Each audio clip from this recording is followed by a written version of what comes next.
Welcome to How to Airbnb Host.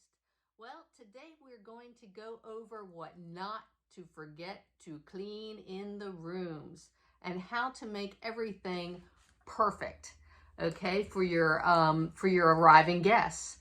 Since it's their home away from home for a little bit, you want everything crispy clean. So by looking at this right now, the whole setup for the bed, the bedroom, everything, you would think, it's ready to go. Totally clean, totally perfect. No, you can't just get away with making the bed real nice, throwing some linens on there, making everything good, because when people arrive, what's the first thing you always do when you check into a hotel?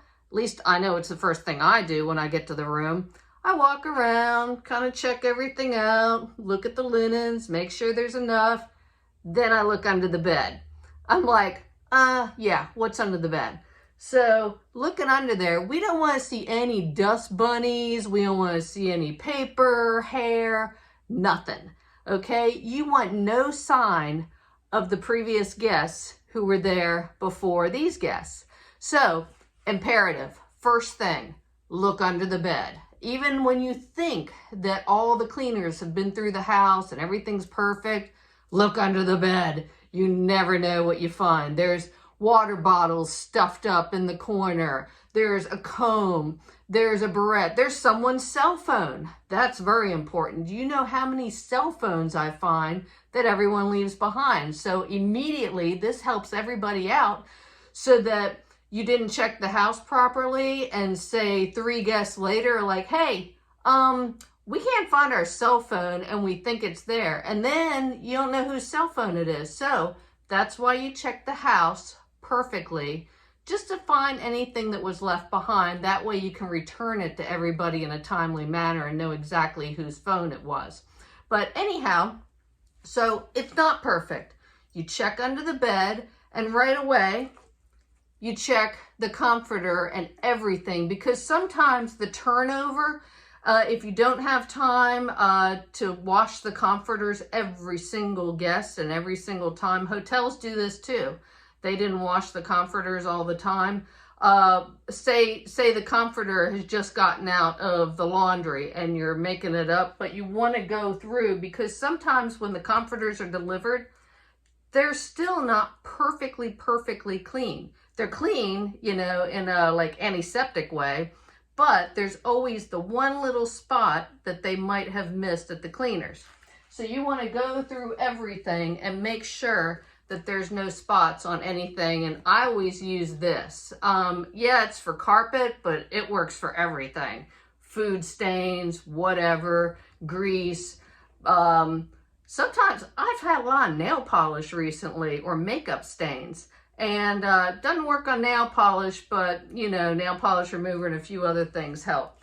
Second, okay, not everybody gets this one all the time, but most bedrooms have windows in them. Look through the blinds. Run your finger through the slits in the blinds, okay, down and up, just to make sure there's no dust, because that's really gross if your bed happens to be under the window, to have dust from the window if you're opening and closing the blind. Then look on top, right on top up there, lots of dust hangs out right there. So you just want to go through, maybe use one of these little magic erasers. They really work great. So you're going to run the magic eraser right through all the blinds, make sure everything's clean on top of the blinds, and then you're going to wipe down the windowsill, because right in the tracks of the window, half the time, little tiny gnats, flies, whatever has been in the house will tend to like kind of sit there in the windowsill. So you want everything perfectly clean right there, because you never know. Everybody's going to look behind the bed. They might have dropped something there. You want everything to be clean. Then top of the bed right here. Lots of dust, believe it or not. It builds up every week right there. So just spray down one of these little magic eraser pads and just go through the top top of the bed right here. And while you're doing that, get the top of pictures, okay? Get the tops of pictures right here on the top where the dust would be.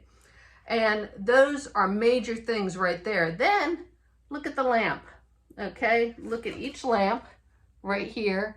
Dust collects on those as well, okay? So wipe those down each week.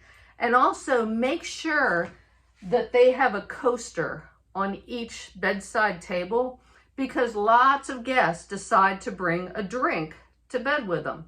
You know, water, whatever. You know, they get thirsty in the middle of the night. Well, you don't want a bunch of stains on your nightstands. So it helps to have a coaster.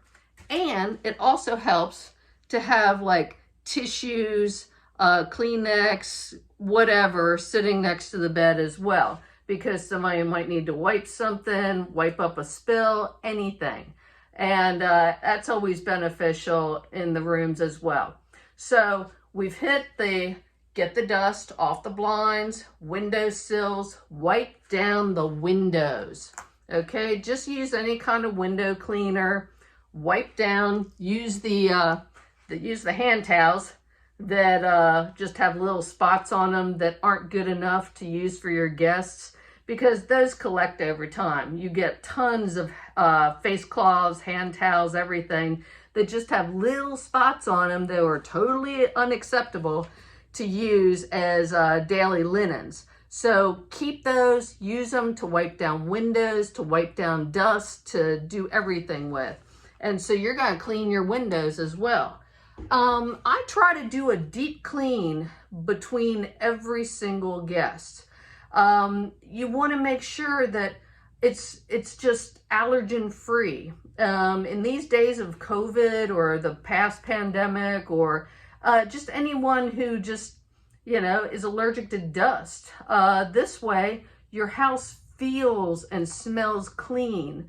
And the most important part, don't forget the ceiling fans, okay?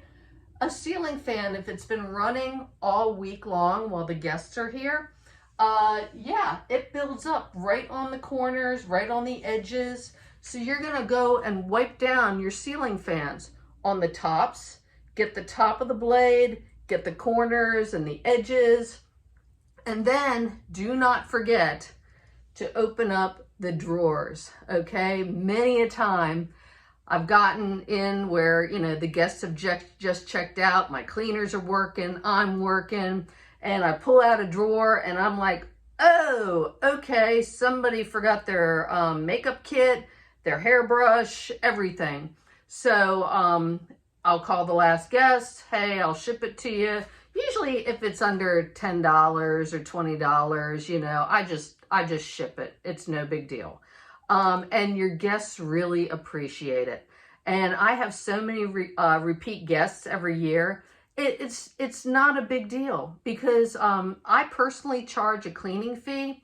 It doesn't really cover the entire cleaning, because I pay a lot of money for cleaners to get my homes reset in a timely manner. And it's very, very difficult right now to find cleaners. So I end up cleaning with the cleaners. You know, I usually have about 3 or 4 people who I'm cleaning with. And sometimes you have to turn a house very, very quickly. That's the backyard, the front yard, the pool, everything, all the bedrooms. So this helps to just have a checklist in your mind when everything is made up, nice, the linens, the towels, and you think it's clean. It's not.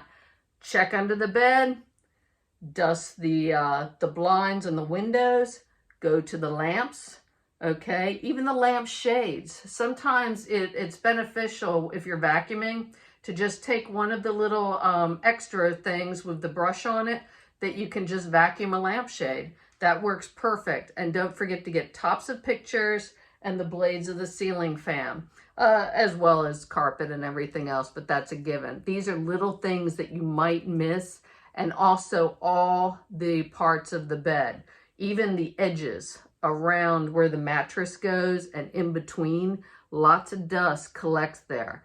And, you know, people might drop items down there, socks, whatever.